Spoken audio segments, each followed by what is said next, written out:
ആത്മീയ അച്ചടക്കം ഒരിക്കലും ഒരു ഭാരമല്ല. നമ്മുടെ പിരിമുറുക്കത്തിന് അത് കാരണവുമല്ല. മറിച്ച് അത് നമ്മെ ആത്യന്തികമായ സ്വാതന്ത്ര്യത്തിലേക്കാണ് നയിക്കുന്നത്.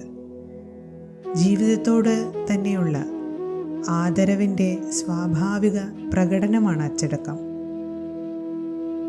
മനസ്സിൻ്റെ സ്വാഭാവികമായ ശാന്തിക്ക് വിരുദ്ധമായ സംസ്കാരങ്ങളിൽ നിന്ന് നമ്മെ സംരക്ഷിക്കുന്നതും അച്ചടക്കം തന്നെയാണ്.